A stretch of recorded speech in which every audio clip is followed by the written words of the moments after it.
Hey there, cats and kitties. I am the Blues Man, Johnny Blues, and with this video, I'll be discussing my thoughts on the announcement from Paramount Pictures just prior to the release of Star Trek Beyond of a Star Trek 4 already sort of being in production with Chris Pine, Zachary Quinto, and surprisingly, Chris Hemsworth all attached with the rest of the cast, expected to return. Of course, sadly, we will not be able to have Anton Yelchin reprising his role as Chekhov because of his untimely passing. And I believe the report says, or the release says, they will not be recasting, which is good. It's kind of, a relief to me that they won't recast that part in this particular film series.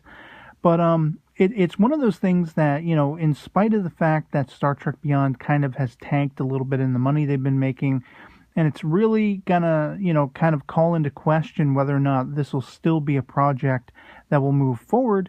I wanted to talk a little bit about it because there is some really sort of intriguing, exciting elements to the idea of seeing Chris Pine's James T. Kirk, sort of meeting or encountering in some way, shape, or form his father, George Kirk, as portrayed by Chris Hemsworth in the 2009 J.J. Abrams directed Star Trek film.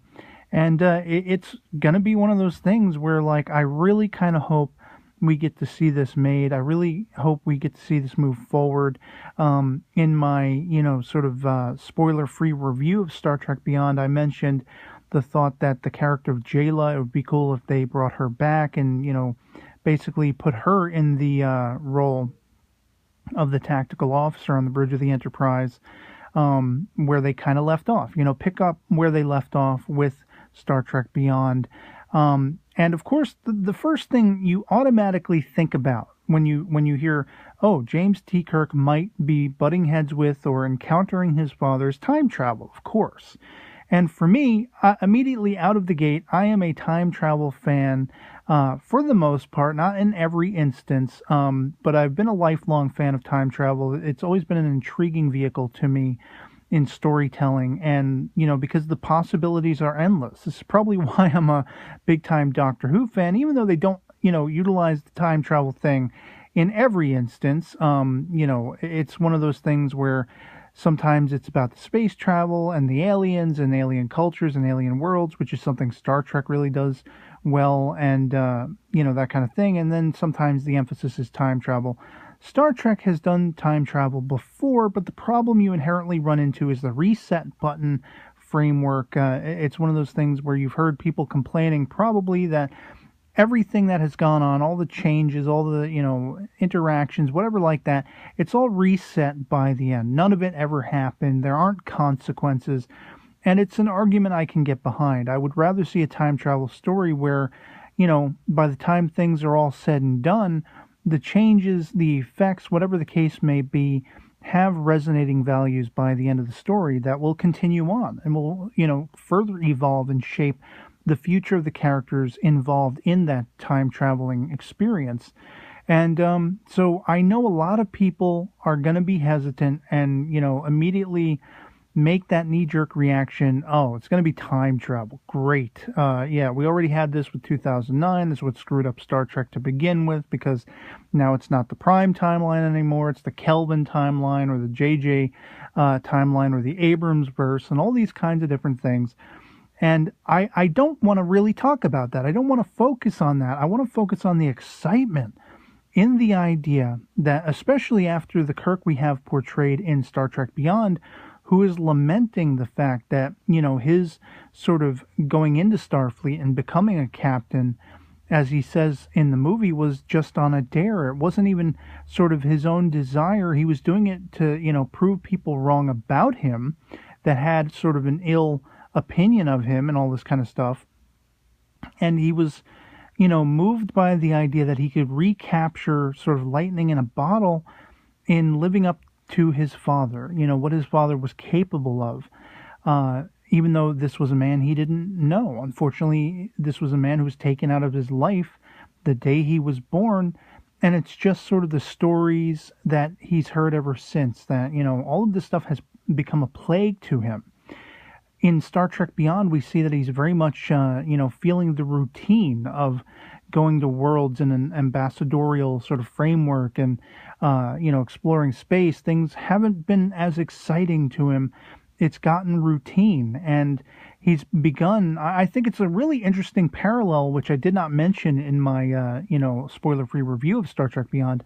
It's a really interesting parallel if you go back and watch either the original Star Trek pilot, The Cage, or the two-part, The Menagerie, which took elements out of The Cage and reworked them into a new story featuring Captain Christopher Pike in the original series of Star Trek, who was kind of going through a similar phase. He was tired of seeing all of the lives on his ship risked at every other turn, walking into scenarios, alien planets where his, crew could be endangered and all this kind of stuff. The routine of flying around space and trying to explore new things, but, nothing really new grabbing him anymore. Always having to deal with hardships, always having to deal with his crew at risk and in danger, losing certain, crew members and things of that sort. It was really weighing upon his conscience. And this is kind of where we see Chris Pine's Captain Kirk in Star Trek Beyond, and the evolution through the course of this whole scenario, dealing with the villain Krall. There's a parallel there. What happened to Krall, who he was before and who he is by the end of the film, that I think speaks to Kirk and makes Kirk appreciate his entire, dealing with, Krall through the course of the film, the evolution of Kirk in appreciating his crew, in appreciating the importance he places on, people like Spock and Bones McCoy and that kind of thing, how much he depends on them and needs them, even Chekhov and Sulu, that shapes his desire, it reinflames his desire to go out there again and all that kind of stuff. But there's still that unanswered burden of, who was my dad? Did I know my dad? He gets to ask primetime Spock, or the original Spock, as portrayed by Leonard Nimoy in the 2009 Star Trek, did I know my father? Did the me you knew originally know my father? And of course he did. And this is a touchstone for this version of Kirk that harkens to a very human, very sort of, relatable tie to this character, one that I wish would have been more thoroughly explored and is definitely much more touched upon in Beyond than either of the two previous Star Trek films. And the idea, getting back to this announcement, that Hemsworth is going to reprise his role as George Kirk, how is that going to happen? What exactly do they mean? Is time travel going to be a thing? Are we going to see a correction in the timeline of the entirety of Star Trek? Is this a means to justify the ends of taking away from, the Kelvin timeline, the Abramsverse timeline, and redirecting it back to the Prime timeline? It remains to be seen if even time travel is going to enter the fray. But I would be accepting of it if it's an intriguing story, and just that prospect that this Kirk could meet his own father, that this could impact his life. His only sort of father figure that he's had prior to this was Admiral Pike, whose life was taken in Star Trek Into Darkness by, of course, Benedict Cumberbatch's Khan. Spoiler warning, I guess. And so to see those two being reunited in a fashion, depending on how they do it, could be highly, highly compelling and exciting. But then there's also some statements Chris Pine has made about being excited about the prospect of perchance playing the Mirror Universe Kirk. And this rose my eyebrows when I heard about it, because this is another potential avenue they could explore, they could employ in bringing George Kirk back. They don't explicitly say it's going to be the original George Kirk, in the timeline that we first met him on the Kelvin, his life taken the day his son was born. It just says Hemsworth will be back portraying this role. The Mirror Universe could thoroughly become the explorative vehicle through which they decide to do this. And how exciting could that be? I think all of the Star Trek, cast in these modern films have said at one point or another that that would be an intriguing prospect for them because they would get to play in their sandbox a little bit more in a wider sort of framework. They would be able to play their character, but against type from what they've already become accustomed to. They would have more leeway. I mean, the characters in the Mirror Universe are unsavory, pirate-esque, bloodthirsty, backstabbing, conniving, murderous even characters. And it would be a really highly intriguing thing to explore, to see being explored in this modern movie universe, but in a movie in general. It was only, touched upon maybe a handful of times through the course of Star Trek. The original series, of course, had the one episode. And then I think we got maybe 3 or 4, maybe 5 episodes in Deep Space Nine dealing with the Mirror Universe in a much, more future time befitting the time frame of Deep Space Nine, as well as Star Trek Enterprise, my second favorite in the 5 series of Star Trek on TV. TOS being my first favorite, Enterprise being my second, in their 4th season when they'd finally hit their stride, which was too sadly and quickly cut short in 2005 with their cancellation. They had the 2-part In a Mirror Darkly series, and delving entirely in the Mirror Universe. I mean, there was no crossover. It was just entirely set within the Mirror Universe, instead of having the Prime Universe cross over into it and affect it and change it and all that kind of stuff. And it was intriguing seeing Archer and all of his crew, Trip Tucker, Reed and Hoshi and all that kind of stuff in the Mirror Universe in that context. And it was even that much more compelling to me because it also, had time travel in a sense, in the sense that if you went back to the original series, the original series episode, The Tholian Web, I believe was the 3rd season's episode, they had the USS Defiant, which was phasing through an interspatial sort of corridor, and it turned out this ship had been sent back in time into the Mirror Universe, and this was something the Archer of that time in the Mirror Universe wanted to steal because it was, 100 years more advanced than anything they had in the Empire, and they could basically rule the galaxy. And so it was highly compelling that. And this adds to that idea. What would a mirror George Kirk be like? Would he be a ruthless ruler? Would, Kirk even be alive? Because a lot of that came into question in the original series Mirror episode. Was Kirk going to survive when finally the original Kirk switched back?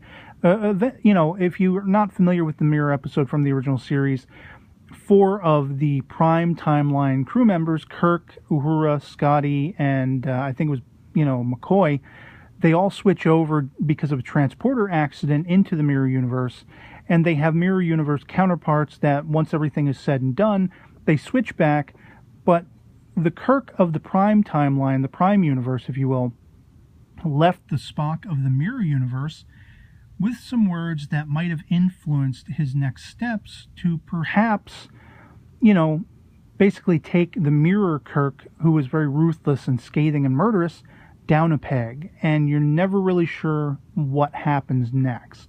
Star Trek Continues, the fan series, played upon this in an episode of their fan series, continuing on the story where they thought it was most likely to go. And that was a very exciting prospect. I highly recommend you go check out Star Trek Continues. It's my favorite of all the fan series, basically produced by Vic Mignogna and others. But the Mirror Universe is a very tantalizing prospect in Star Trek. It is almost as tantalizing to me as time travel would be, and it would be a fascinating way to bring George Kirk back in a compelling nature. It would be highly intriguing to have to see Kirk, dealing with his father, contending with his father, not being a man of honor, not being, sort of his father turning into a villain, for lack of a better term. Even though I'm somebody who is kind of tired of, and I even did a video a couple of years ago now talking about does every Star Trek film have to be about a villain? Can't we have a Star Trek 4 in this modern framework where there isn't a cutthroat bad guy that has to be stopped, that has to be ceased, or the galaxy or the Earth will be endangered and all this kind of stuff?